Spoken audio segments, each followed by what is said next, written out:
Well, good evening, Mick. Welcome to another edition of your monthly programme, and we live in interesting times.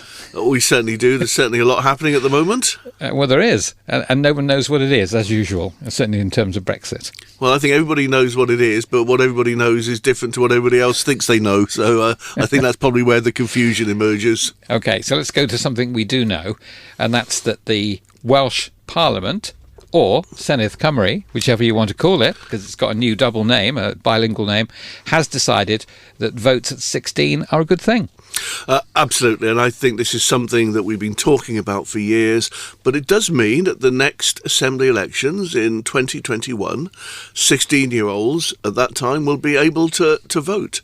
I think it's really exciting. I think you see young people getting more and more engaged in things like the climate emergency and so on, and quite right, they should have a voice. They should be able to have a say in who their elected representatives are. There was an argument, should it stay at 18, should it go down to 16? No, I welcome it. I think 16 is right. You know, at 16 you can do all sorts of things. You have all sorts of legal responsibilities. You can work, you can pay tax, you can join the forces. So, yeah, give them a vote. Well, absolutely, but it's a big challenge for you guys in politics, isn't it? Because you've got to engage with these youngsters who, as you say, are motivated by a different set of factors now, like climate change, the fact that they're going to be around, hopefully, after we've gone, and our legacy will be their inheritance. And they're now getting quite upset about climate change, and they appear to think that no politicians, whatever colour they are doing anything fast enough. I think that's absolutely right. I think across the board, people feeling that they are genuinely empowered by our political system. I think what is interesting about the votes to 16, though, is that it draws a parallel with, perhaps my generation when I was 14, 15, how different the world was then in terms of politics to how it is now. Because when I was at school, I think the laws had just changed so that you didn't leave school at 14. It was changed then to 15, later changed to 16, now and then, of course, to stay in education until educational training until 18. But basically what would happen is people would leave at 14 or 15. They'd go into a workplace. There would normally be a workplace with hundreds of other people. There would be a trade union there. There would be a sort of political environment within which a certain amount of education took place. And of course, by changing the education system, we've taken that out of the lifestyle. So the committee I chaired, the Constitutional and Legislative Affairs Committee, which scrutinised the bill, was very strong in saying that the schools have got to prepare young people for their responsibilities when they become voters at the age of 16. And that means a political education within our education system. Now, I say political within a small p. This is not about biased education towards one political party or another, but it's about understanding how our civic system works, how councils work, how Parliament works, what are the different political parties, what are their values, what do they talk about. And the big challenge for people like me is going to be actually how we engage with young people. And I think the climate emergency has really brought that to a head. So it's something I've been spending a lot of time thinking about and have a number of ideas. Well, when I was on the way into work this morning, I was listening to an interview on Radio Wales, actually, about the possibility that a community in North Wales will have to be abandoned to the sea in 2050. Apparently, there's a report out that says that sea defences will be, unviable if the sea level keeps rising. So we're actually starting to see governments going, well, actually, if it keeps going at this rate, we're going to have these major issues in not too long a time. They've been hitting us for some time. We already see the change in the seasons, the change in the regularity of weather. We've seen increasingly the extremes of weather that begin to affect us. And of course, when you talk about global warming, it doesn't mean the temperature necessarily warms in your particular area. What it means is that the currents, the airflows, the whole way, the stability of climate begins to change. But we've known for some time now, we already see it on our shores, the erosion caused by the fact that the sea is already rising, and we can see what the consequences are if the sea rises still further, even by several feet, the amount of land that will go underwater and the the number of communities that, quite frankly, it is now impossible to save in the long term. Okay, so climate change, one of the things that young people are certainly getting engaged with, as we're seeing with thousands of people, of all age groups, demonstrating around the world now. You've mentioned to me before that when you've gone into schools, you've been quite interested by the sort of reaction of youngsters to the possibility of the voting age coming down in Wales. Is the voting age adjustment in Wales, that's not relevant to parliamentary elections, is it? Westminster parliamentary elections are not within the control of the Assembly. I know in Westminster they have also talked about lowering the age to 16, but they haven't taken any steps towards it, and it doesn't seem to be a priority for government at the moment. But I think, with Scotland having votes at 16, having had their referendum a few years ago where people at 16 could vote, and with Wales now also introducing votes at 16, and of course there is the intention of Welsh Government to introduce legislation to extend this also to council elections. There are some complex reasons why they couldn't be done at the same time, but I think that will have an impact, and I think Parliament in Westminster tends to operate a bit more slowly, that it will happen there as well. It is only a matter of time. And I think our education system will reflect that, but I think also the way in which we engage with politics. I mean, I'm already looking at how I engage with young people on issues of concern. How would I represent them when they're in school? You can do it through journals, through online magazines and debates, online engagement, so we have to look at how technology we can use to actually be held accountable by young people. I meet a lot of them in the Assembly. I always tell them that when you start voting, you're my boss. Effectively, you determine whether I have this job or whether someone else should do it, and that's democracy. How much do you think youngsters are aware of the seriousness of the threat of fake news? Because fake news is being used now by politicians and others to actually manipulate how people feel, so how grown-ups feel in current elections that are going on, certainly ones across the pond and so on. So do you think youngsters are kind of aware that there are, legitimate news sources, and there are not? I think for a lot of young people, it is something that is emerging as a big issue. It is things they raise with me when we talk about news, about information, when you have those sorts of discussions. I think there is a problem in terms of the way social media and the way news can be manipulated at the moment. I'd say, for example, if we look at what's happening with Brexit, we look at what's happening in America and so on, we see that it is an issue for society as a whole. Who do you believe? What do you believe? How do you check facts? How do you actually get some confidence back in the news system that is, with technology, is so easy to be manipulated? But I know that certainly all the classrooms I've been around, where I've had discussions with young people as part of the sort of civic engagement process, they're aware of it. It was interesting in the last general election that there were a lot of young people engaged in rebuttal news. That is, they would check out something that was said, and then they would produce their own bit of social media saying, hang on a second, this isn't true, this is not what we believe in, or this is factually incorrect. And I think you start seeing a little bit of that with the climate emergency, because there was a lot of social media basically saying that no, this is all rubbish, it's not true, that we don't face global warming, we don't face these changes. And of course, a lot of young people themselves involved in the creation of that news. Now, it doesn't mean that it's not an issue, but I think it is something where there is a growing awareness of the issue of truth and accuracy. Now, how that develops is obviously going to be seen, but I think increasingly young people, perhaps young people more than anyone else, are aware of it because they live in this world of social media, of instant information. So for them, it's probably a bigger issue than perhaps you're my generation, where we still quite heavily buy the paper in the morning to see what the headlines are. Yes, well, you buy the paper to see what the proprietor wants you to read, or the slant. But absolutely. But radio and TV in the UK have always been scrupulously monitored for bias or for the lack of bias. I mean, it's unlike broadcasting in many other parts of the world, actually, which is known to be partisan, like the Fox News channel, for example, in America. I mean, it's a right-wing news channel, so it's like Sky News, except that it takes a right-wing slant on everything.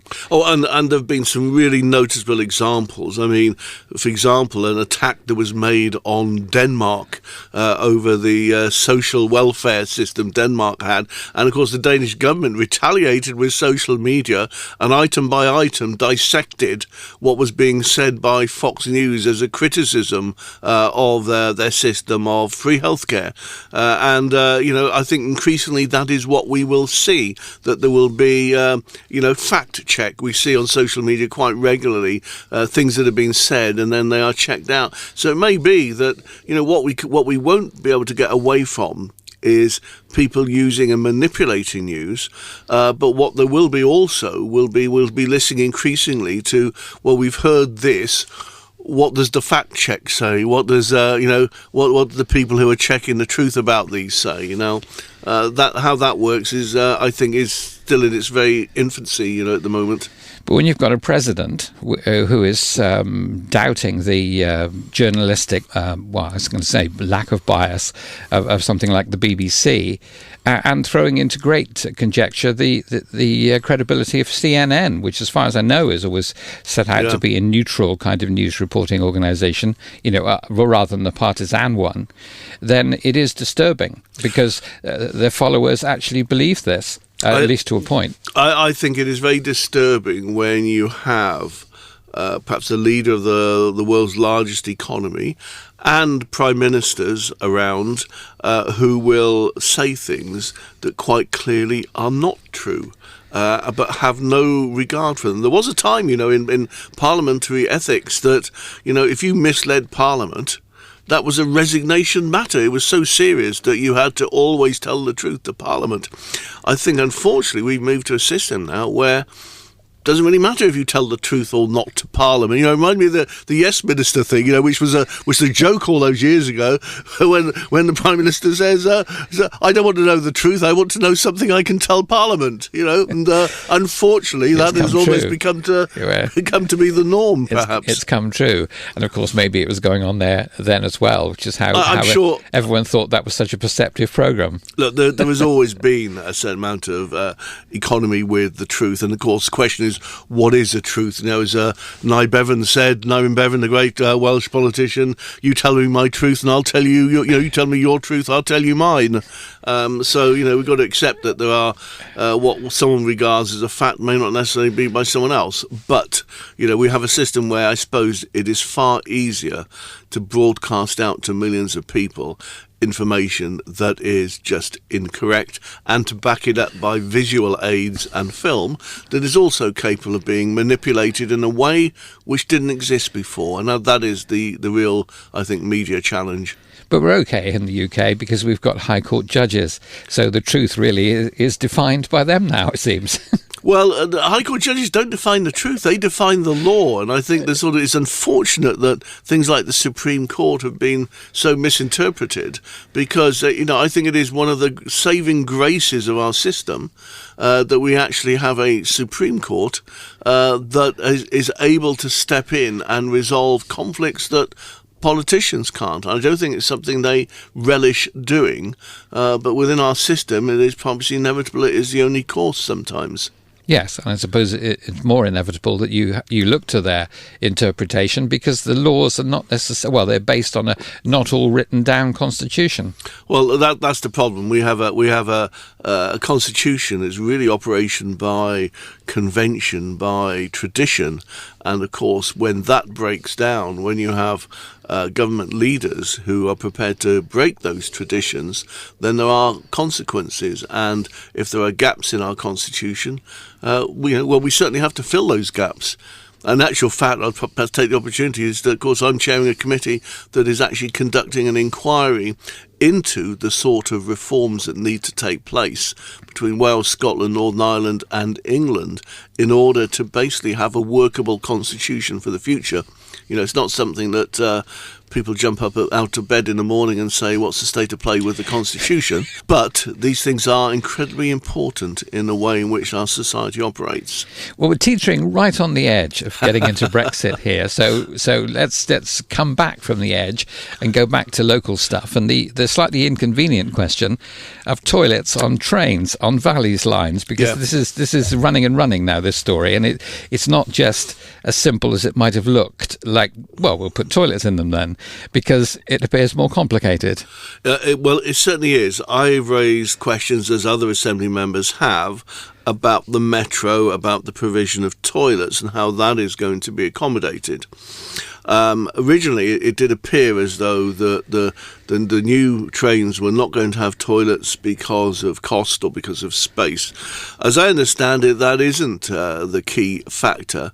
What I'm told now, and I'll cover that by saying I'm waiting now for a written statement to set out precisely what the facts are, is that because it will be light rail, because of the technology involved, that it is actually not legally viable or possible to actually have toilets within those light trains, within the framework, the way in which the trains operate, the geography, the hills, the turns, the amount of waste that has to be carried by these particular trains. And because they will be sort of train tram structures, I'm told that it isn't possible now, that if it was possible that there would be toilets. Now, if that is the case, well, then I can accept that, but I want to check that out first of all. It does mean then we have to ensure, as has been promised, that every station will have toilets, that those toilets will be maintained to adequate standard, and that the trains will be every 5 minutes, the regularity which we've been told they will be. So, the debate hasn't gone away yet. There are some new facts and information that have come into the equation, and I'm waiting to check those. Well, it seems to be that there are trains and there are trains. Yeah. And the definition of, what's known as a heavy train, or like a normal train that you and I would know as a train, that these things will have toilets, continue as they always have had, and they will run on longer routes in Wales. Mm-hmm. And that these tram trains that you're talking about, I mean, I was in Manchester, two weekends ago, and the trains, you wouldn't expect loose on those. You hop on them, you hop off in a couple of stations' time.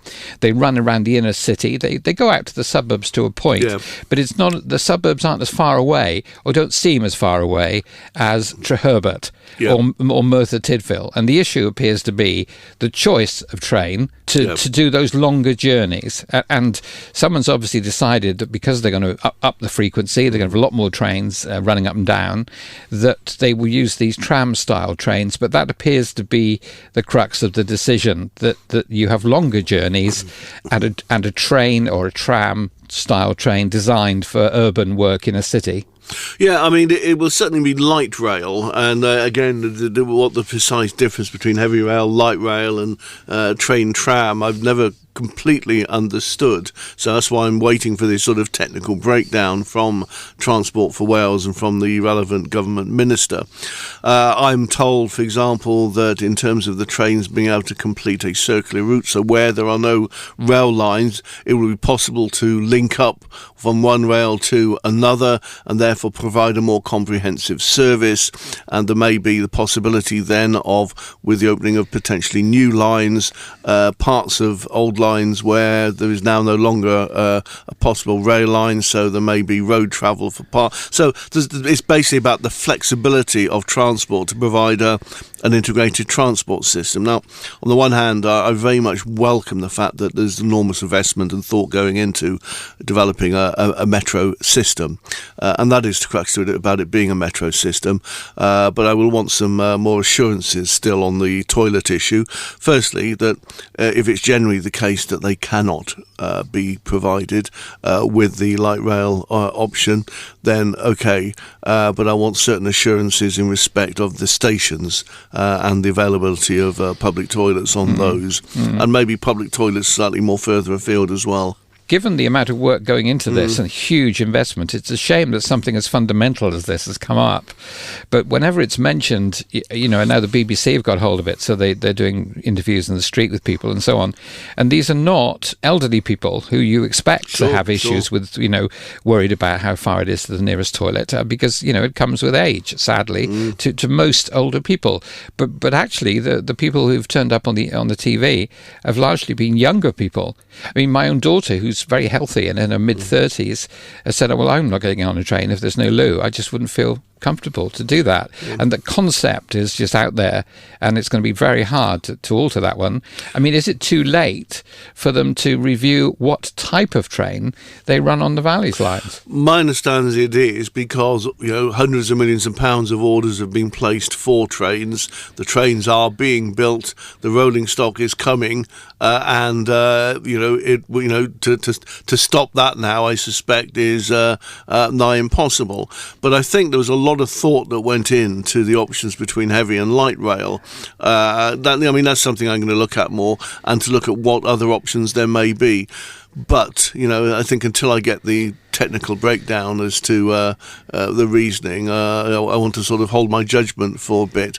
But certainly, we know our buses are full going up and down the valleys. They don't have toilets. We know it's not feasible to have toilets on those. And it may be that what Transport for Wales is saying is absolutely correct. If that's so, I think we just need to make sure that people can understand that. Yeah. But also that what we have to ensure is that we don't have a situation, as you sometimes have, as I've sometimes found, that you go to the toilet in a station only to find that it is locked or that it is out of order. So you can't have a situation where we're saying on the one hand it's not feasible to have the toilets on the trains, but if we can't give the guarantee that our toilets will be properly maintained in public stations. Yes, I mean, Tanya Gray-Thompson was interviewed on the BBC about this recently, and obviously she has the major issue of being in a wheelchair as well. Absolutely. But actually she said, well, we've got to grow up. These tram trains are everywhere else, and we all have to get used to them. But that's the point she made. You have to know that there, A, is a toilet, B, it's going to be open at whatever time of day you're needing to use it. That's the point she made. I also think we need to look more broadly. I mean, I was on a committee. We actually had an inquiry into the issue of public toilets. There are parts of the world where you can go into any shop and use the toilet. There are some there where, of course, won't let you in unless you are a customer. But the actual part of the licensing of having a retail outlet is that you provide toilet facilities, and they are available for anyone. And that seems to me to be perhaps a direction that we should also be looking at. Yes, I know, in fairness, the Welsh Government has led an initiative through the local authorities, which the local authorities are aware of, to try and get some public loos reopened, or at least not closed, because obviously they're very expensive for local authorities to keep, because people vandalise them and everything else as well. And there's been a big hoo-ha going on in Porthcawl, hasn't there, about a loo there. And I think that I was amazed to find that they were rateable. They're now not, I think. But I mean, how you could possibly pay rates or expect a local authority to pay rates to itself for, Well, I suppose local authorities are not, as you'd say, flush with money, are they? But anyway, it's a big issue, and of course, with people getting older and more people surviving longer, it's not going to go away. I always wonder when you talk about that, you look at me directly in the eye. I have my free bus pass, I'm part of the generation now where when I go somewhere, I am quite interested in where the toilets are. Mick, so am I. I mean, I know I look younger. I ran away to radio at an early age, but I'm in the same age demographic as you, with all the same issues, and I'll have to fill in my form to get my new bus pass as well. I've filled in my form for the new bus pass. I mean, it's interesting what's being said now. Of course, everyone who's got a free bus pass will continue to have their concessionary travel card, and there won't be any changes until, is it 2022? I think I heard.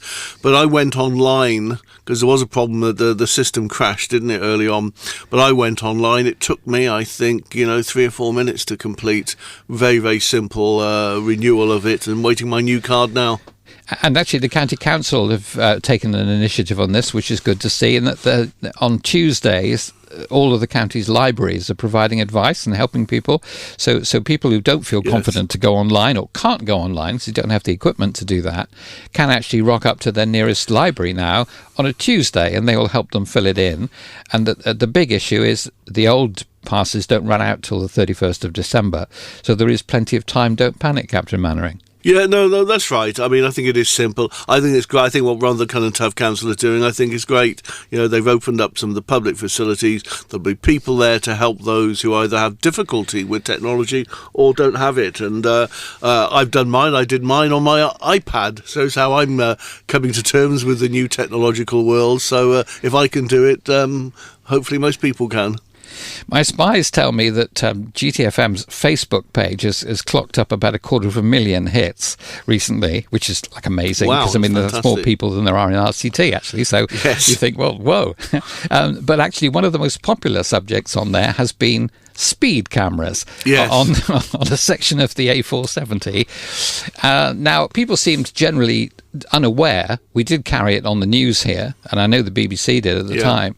They're unaware that actually it's air pollution that's the issue. And people each side of the A470 and other roads in Wales have been identified as being at risk. I mean, really at risk from, I think it's nitrogen dioxide. Nitrogen dioxide, a particularly nasty part of air pollution. And that actually that's why the Welsh Government put in the 50-mile-an-hour speed limit. Yeah, I mean, this is something I've been following for a long time. I've made a lot of representations and had meetings with ministers on. And, of course, there was a case brought by the European Commission against the UK government in terms of its failure to bring down pollution levels on roadways. And, of course, one of the most congested parts of the road system in Wales is the A470, particularly around the Upper Boat area.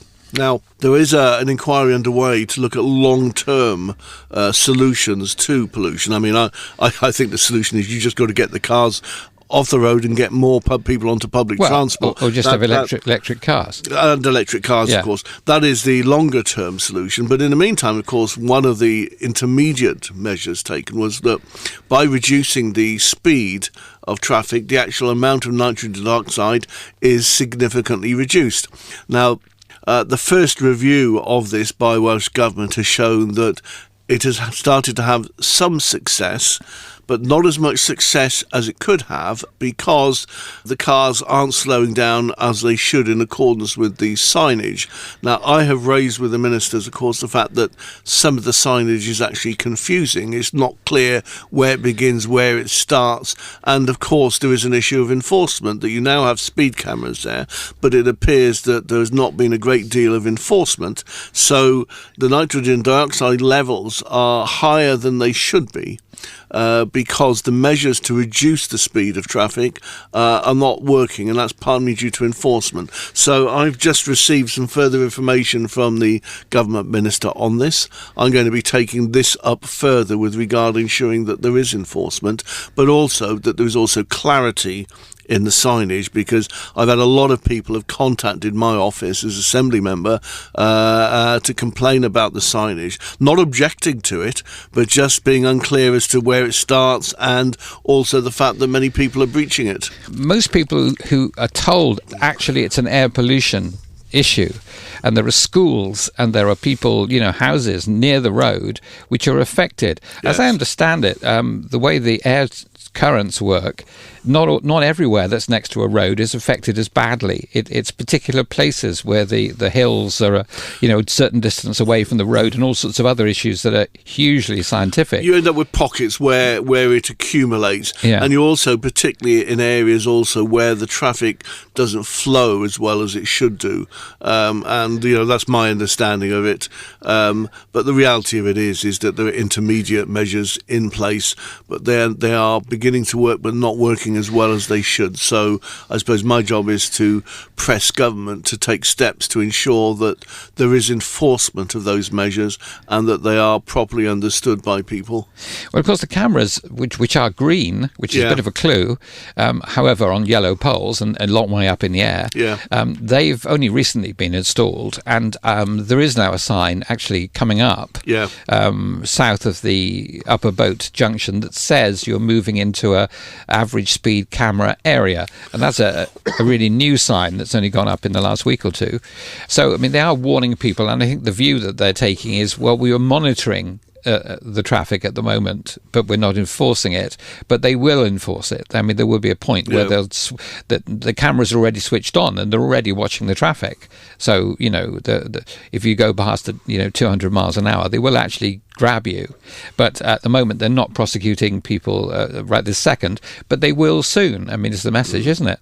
I think that's right, and I think most people understand that. They just want to know that what is done consistently and fairly across the board, because I think most people, and some of the people who've contacted me have said, look, I'm perfectly happy to drive at 50 miles an hour, but not if every other car is overtaking me. Well, that's right. So getting the system working. But as I say, at the end of the day, it is an intermediate measure, and again, there are longer term solutions that have got to be ensured.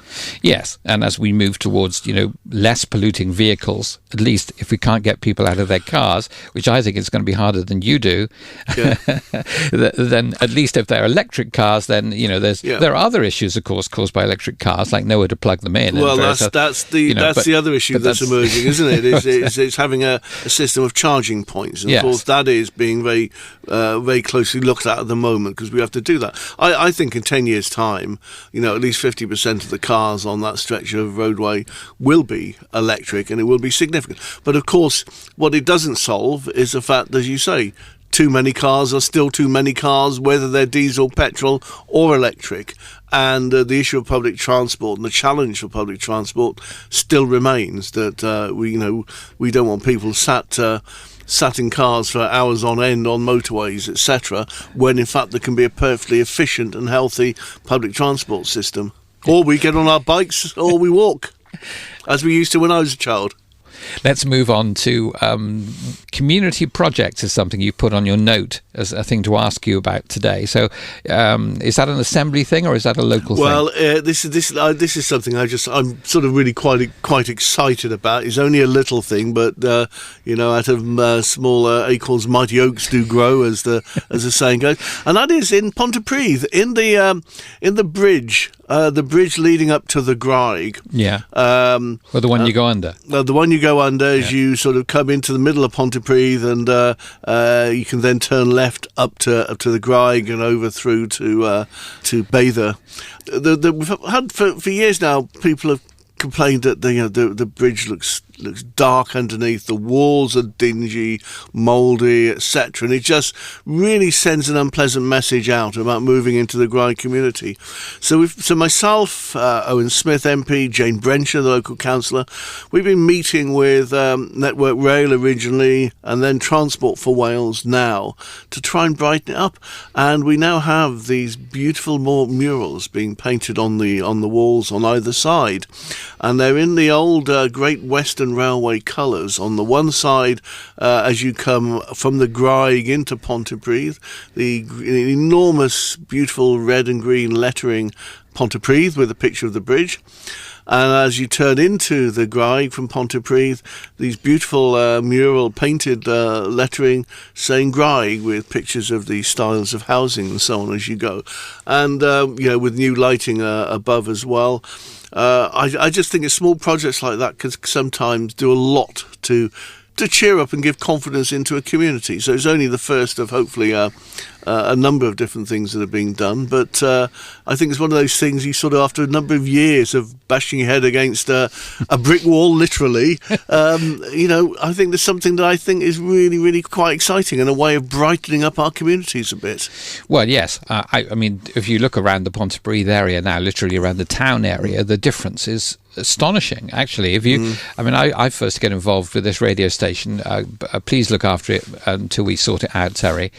Was the the request about 12 years ago. Across that time, it's a huge difference in the appearance of the town. Yeah. I mean, we had the marvellous old railway station, which had originally the accolade of having the longest platform anywhere in somewhere, Britain probably, or Europe or somewhere.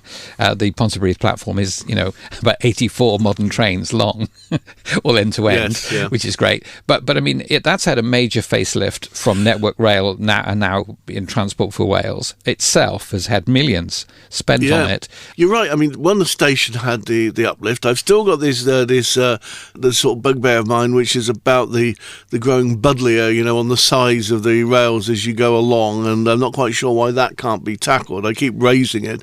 But what is interesting, now that Transport for Wales is running the stations and increasingly the assets have been transferred over, I've been working with the Pontypridd Model Railway Society, who've been looking for premises for their work. They do promoting the old railway system and knowledge about it, its history, and developing models of the old trains and rail systems. And of course, when you look at these stations, most of our stations have lots of buildings on them that, by and large, now are empty. So the intention is that these will be put over to community use.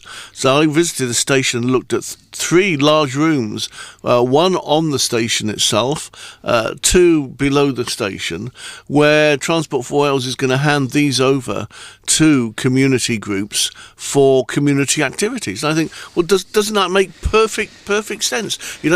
Transport for Wales, a not-for-profit company, operates the railway system, and the assets on the railways should be there for the public benefit. I think it's a great development and shows reasons why our railways should be in public ownership.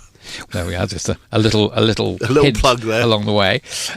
Yes, and of course, a lot of those buildings were marvellously built, weren't they? Oh, I mean, they were Victorian buildings, and they've got flagstones and careful pointing, and the actual way they were built was marvelous. I mean, they were slung up as signal boxes or whatever, but actually they're beautifully put together. Well, talking about signal boxes, of course, there is on the Pontypridd network there a great big signal box. And of course, one of the things we looked at was whether that could become a community hub for, a railway society or whatever. Unfortunately, there's going to be too expensive to do, but there's a recognition that this is a public asset, needs to be protected, and we're going to have to look at ways of perhaps providing access, maybe some educational role for it, where you can go in and operate signals. Yeah, because the levers would get in the way of anything else, wouldn't they? Well, there's all that. You'd always have a railway museum item, though. Yeah, there'd be something there. Here is a signal box. But the interesting thing about, for example, handing facilities over to a railway society, a voluntary railway society like that, is of course the quid pro quo is that they can do work to promote railways, to promote the history of the railways, within perhaps the waiting rooms on the station in some particular way. So bringing the community into the way, so that a railway station becomes a bit more of a hub again, as perhaps it once was. Zooming out, from the aerial view of Pontypridd, you've got all that work going on at the railway station, and then in the town there is the pedestrianisation and the great big sort of infrastructure upgrade, as the council would call it, of the middle of the town, and then of course there's these amazing buildings that have turned up where the old shopping centre used to be, which I think people knew there were going to be like 3 big buildings there, but whoa. I mean, they're sort of space age, aren't they? They are. I think they are incredible. And what they do is they front the river, they turn the town around a bit so that the river now becomes part of the town in a way in which it hasn't been for probably a century or so. And so you have the walkway opening along the front of the river, a new bridge connecting over to the park, where you have not only a fantastic park, but you have the Lido as well. Well, that's another massive development, isn't it? And I think what it is doing is changing the whole ethos of the town, and it sends a message of positiveness, of vibrancy. Pontypridd is a town that is bucking the trend. It is regenerating, and it's being done because I think of the partnerships between Welsh Government, between the council and the community. I think it is a model as to how you can actually turn a town around. It has depended upon, I think, the decentralisation of government administrative bodies like Transport for Wales not being based in Cardiff but being moved out into the valleys. That was an important step. But I think everyone, when they look now, they've seen we've had the pedestrianisation through the town. There's more interest in regeneration of the town around. Pontypridd is buzzing. I say literally buzzing because it's also been recognised as a bee-friendly town as well. And if you drive up into the Graig, there's this beautiful mural of flowers and bees on the side of one of the houses. And of course, I made a statement on this in the Assembly recently that we need plaques to recognise. As I said, the sting in the tail of the award was that we have no signage up saying that Pontypridd is a bee-friendly town. But I think this is all part of the changing image of the town. An environmentally friendly, a community friendly, and a vibrant, forward-looking town. And I think that is the Pontypridd of the future. I mean, the scale of it is too big to miss, really, and it's great to see such a huge difference actually in such a relatively short time. Marvellous stuff. Okay, well, that's a very positive thing. Now, how about your train to Llantrisant? Is that going to be calling at all stations anytime soon? Well, I certainly hope so. There's been a lot of positive vibes about it, in terms of, the recognition of the reopening of old railways. I have had discussion with fellow Assembly members in the area and members of Parliament and with all the key council leaders as well.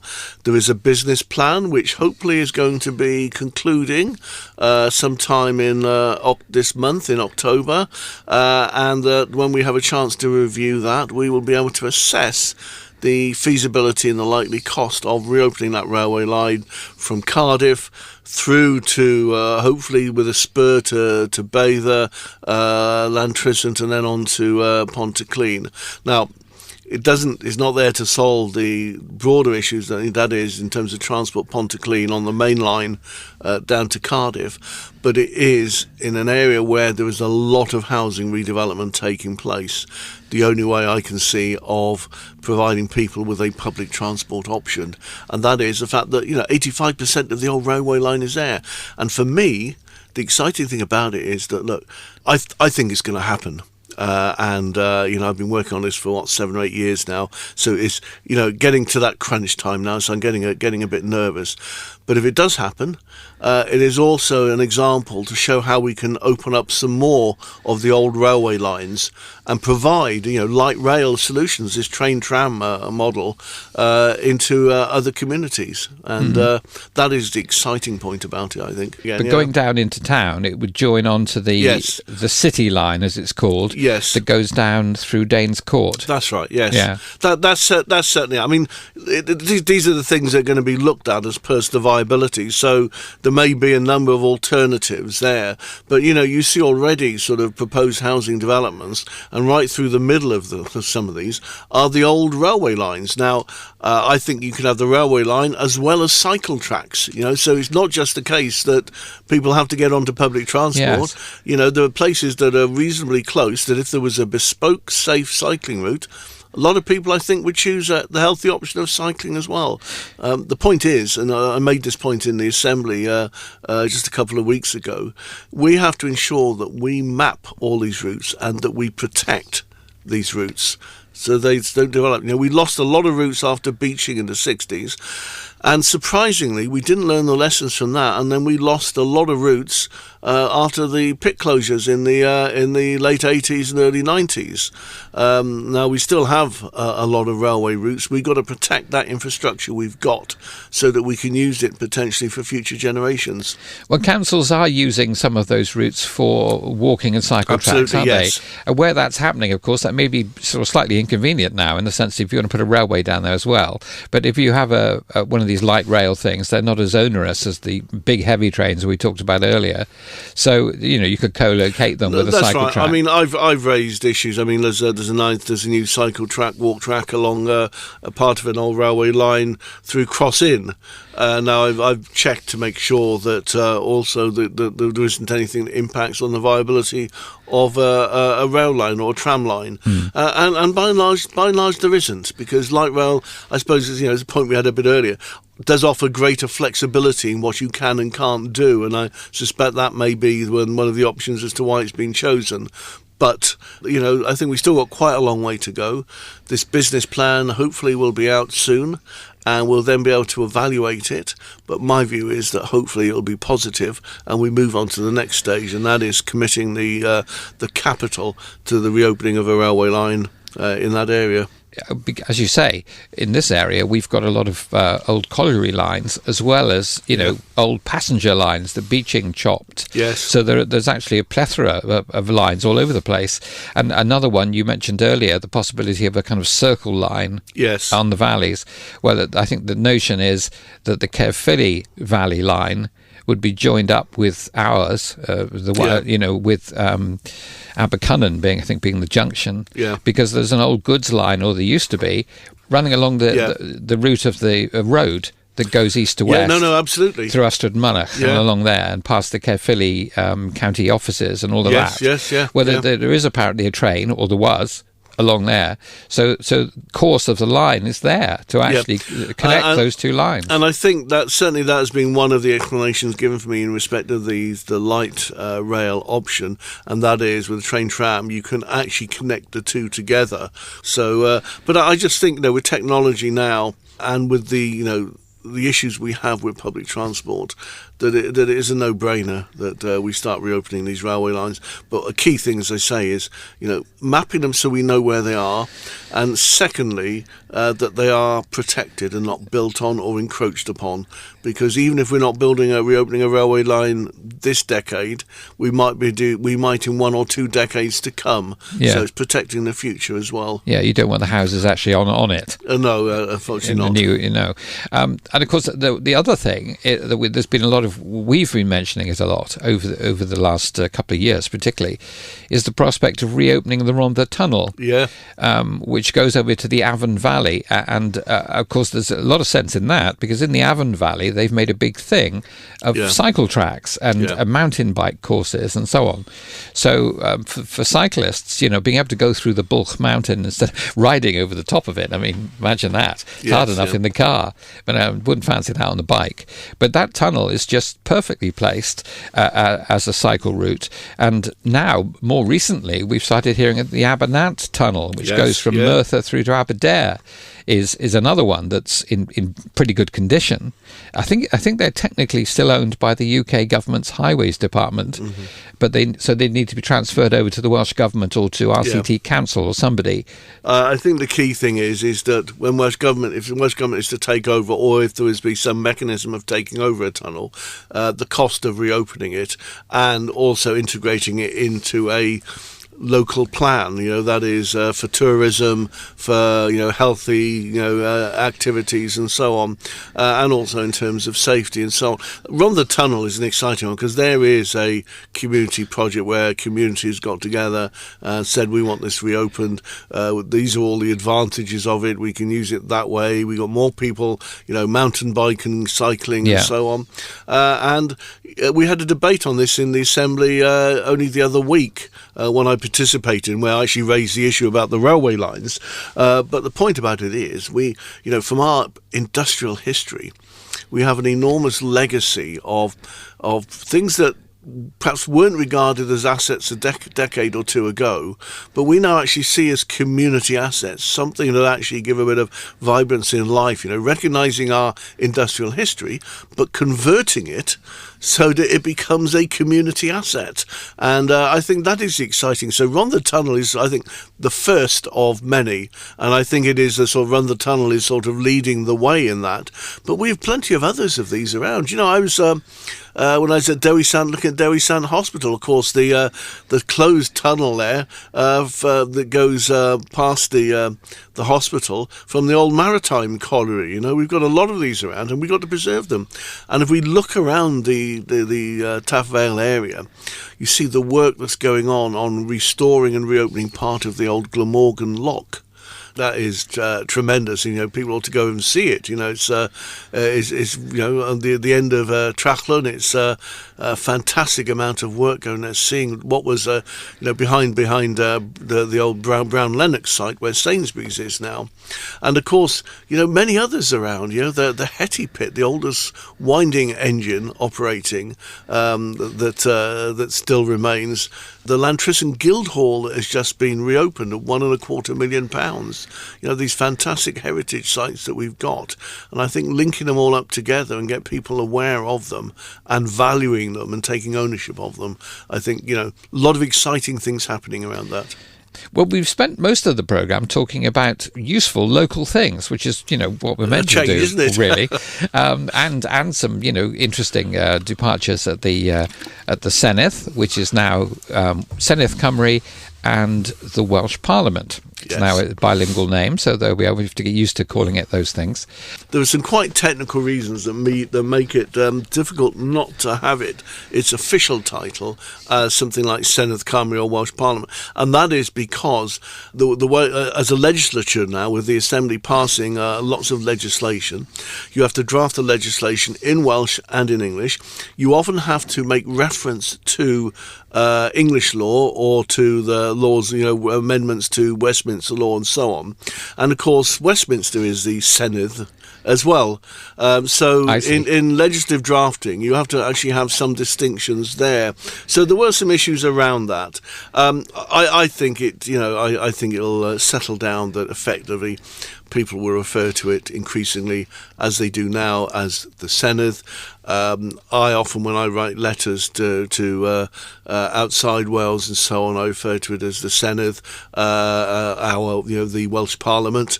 But I think these things will settle down. Yeah. For me, actually, what is more important, not the name is unimportant. What's more important is what you do and what you actually deliver in your parliament, rather than the name. People will think up all sorts of names for politicians. We don't need to spend a lot of time drafting them for ourselves. What's important is that we are delivering for the people what the best that we can. There we go. Oh, well, it seems to make sense, doesn't it, anyway? And there was a lot of heated debate about it. It was heated. It will settle down. I had a lot of representation. I think what's encouraging is people feeling, beginning to feel ownership of the Senedd. It shows that the place of the Welsh Parliament now within the life of Wales, increasingly recognised, identified and taken ownership of. And I think that actually has been an important milestone. Indeed. Which brings us to the other Parliament, the London Senedd, where apparently the D-Day for probably the most interesting parliamentary debate in recent years is, I think, the 19th of October, isn't it? A Saturday sitting. I was saying yesterday, normally Strictly is the most interesting TV programme to me. It is on a Saturday when it's playing, because I love that. Two left feet, but I love watching it. But actually on that day, parliamentary TV or the BBC News Channel might also be equally riveting, I would think, because that'll be D-Day, won't it? That'll be the day that Boris either comes back with a deal, which he wants approving, or not. And the big question about, well, have you written your letter yet, will be possibly in the air. We are in unprecedented times constitutionally. We don't know whether we're going to be in or out of the EU, when there's going to be a general election, whether there'll be another referendum, whether in a couple of years' time there will even be a United Kingdom as we know it. Our constitution is up in the air, up for grabs at the moment, and we're going to have to do a lot of work to bring things back to a workable solution once we've gone beyond. And hopefully there will be a day when I can sit here in front of you and we don't actually talk about Brexit. But, the importance of it is this, that if there is no deal, the Prime Minister by law has to write to the European Union to request an extension. If that happens, or once that has happened, then there will be a move for a general election. So I think there's a general election imminent. My suspicion is that there won't be a deal, or there won't be any deal that is satisfactory for Parliament, and that we will then go to a general election. and then to some extent we'll have to wait and see what the outcome of that is. Well, of course, the EU realises that there may not be a deal that will suit the Parliament, and that's possibly why they're rumoured to be making a condition. If we do ask for an extension, they might go, we'll give you an extension if you have another referendum. Well, I've heard that mooted. I think that is extremely unlikely.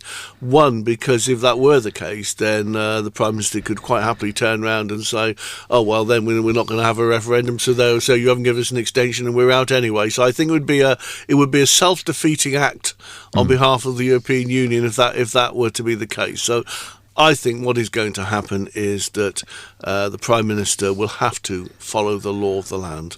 Well, if not, he may well end up in front of the Scottish courts for contempt and be off to Parkhurst Prison. You know, he'll be able to conduct. We won't be number 10. It'll be Parkhurst Prison, office of the Prime Minister. You know. Much as that you may hope for that moment, other points of view are available. And of course, he is on record as saying that he'd rather be dead in a ditch than asking for an extension. So if he is forced to ask for an extension, and I see, I think the inevitability of that is sort of staring him in the face at the moment, then the European Union would be quite within their rights to say, but you don't mean this, Boris, you don't really want one. I think there's a lot of speculation about, well, he'd write a letter asking for the extension to say he's complied with the law, then write another letter saying I don't really mean it. I don't think the courts would have any truck with that. I think we can all see through that a letter asking for an extension has got to be a genuine letter asking for an extension, and the important thing about that is until that has happened, Parliament isn't going to be capable of deciding on a general election. So that is why I think those events are going to take place. There are arguments about saying, well, we'll have a caretaker government and we'll organise a referendum first of all. Well, problem is, a referendum, there will have to be another act of Parliament to have a referendum. There would have to be engagement with the Electoral Commission over the wording of it, etc. What is a referendum on, etc. I can see the argument, but I suspect that is not going to be something that's going to happen before a general election. But, these are my predictions, and, I'm as I'm as confused as anyone is over what might happen over all of this. Indeed. And we will reconvene in a month's time, assuming election hasn't been called, in which case we can't do the show until we've had it. But let's reconvene at the beginning of November, Mick. Yeah, and how impressed I am that we've gone 90% of this programme without mentioning Brexit. Not without design, that was. Thank you. Thank you.